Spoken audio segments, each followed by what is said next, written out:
ನಮ್ಮ ಜೊತೆಗೆ ಇದೀಗ ಸಚಿವರಾಗಿರ್ತಕ್ಕಂಥ ಮಧು ಬಂಗಾರಪ್ಪ ಅವರಿದ್ದಾರೆ. ಅವರು ಸಹ ಮಾತಾಡಿಸ್ತೀನಿ. ಸರ್, ಇವತ್ತು ನ್ಯಾಷನಲ್ ಹೆರಾಲ್ಡ್ ಪ್ರಕರಣಕ್ಕೆ ಸಂಬಂಧಿಸಿದಂತೆ ಬೃಹತ್ ಪ್ರತಿಭಟನೆ ಮಾಡ್ತಾ ಇದ್ದಾರೆ, ಏನು ಹೇಳಕ್ ಬಯಸ್ತೀರಿ?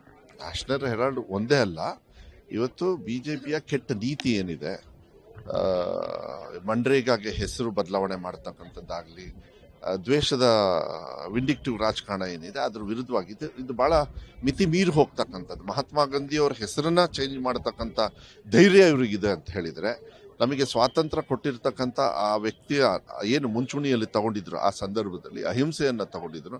ಇವತ್ತು ಈ ಸಂದರ್ಭದಲ್ಲಿ ಇವತ್ತು ಗೋಡ್ಸೆನ ಪ್ರೀತಿ ಮಾಡ್ತಕ್ಕಂಥ ವ್ಯಕ್ತಿಗಳ ಕೈಯಲ್ಲಿ ಅಧಿಕಾರ ಸಿಕ್ಕು ಮಹಾತ್ಮ ಗಾಂಧಿ ಅವ್ರ ಹೆಸರನ್ನ ಬದಲಾವಣೆ ಮಾಡ್ತಕ್ಕಂಥದ್ದು ನಾವು ಸುಮ್ಮನೆ ಕೂತ್ಕೊಳ್ಳೋಕ್ಕಾಗುತ್ತೆ. ಅದನ್ನ ಹೋರಾಟ ಮಾಡಬೇಕಾಗುತ್ತೆ.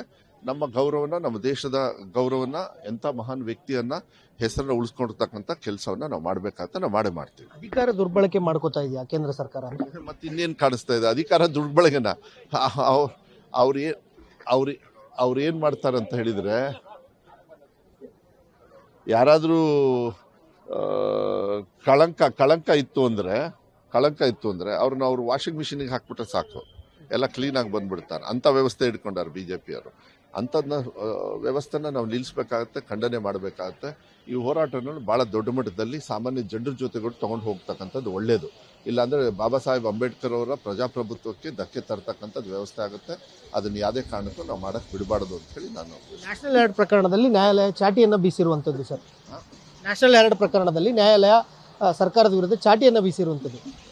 ನೋಡೋಣ ಯಾವ ರೀತಿಯಲ್ಲಿ ಕಾನೂನು ಇರ್ತವೆ. ವಿಂಡಿಕ್ಟಿವ್ ಆಗಿ ಏನೇ ಮಾಡಿದ್ರೂ ನ್ಯಾಯ ಗೆಲ್ಲುತ್ತೆ ಅಂತೇಳಿ ವಿಶ್ವಾಸ ಇದೆ. ನ್ಯಾಯದ ಮೇಲೆ ನಾವು ಹೋರಾಟವನ್ನು ಮಾಡ್ತೀವಿ. ಇದಿಷ್ಟು ಸಚಿವರಾಗಿರ್ತಕ್ಕಂಥ ಮಧು ಬಂಗಾರಪ್ಪ ಅವರ ಹೆಸರುಗಳು. ಕೇಂದ್ರ ಸರ್ಕಾರ ಗಾಂಧೀಜಿ ಅವರ ಹೆಸರನ್ನು ಸಂಪೂರ್ಣವಾಗಿ ಮರೆಮಾಚಲಿಕ್ಕೆ ಮುಂದಾಗ್ತಾ ಇದೆ ಅಂತ ಹೇಳಿ ಆಕ್ರೋಶವನ್ನು ವ್ಯಕ್ತಪಡಿಸ್ತಾ ಇರುವಂಥದ್ದು. ಕ್ಯಾಮರಾಮನ್ ಅಜಯ್ ಜೊತೆ ವೀರೇಶ್ ದಾನಿ, ಗ್ಯಾರಂಟಿ ನ್ಯೂಸ್, ಬೆಳಗಾವಿ.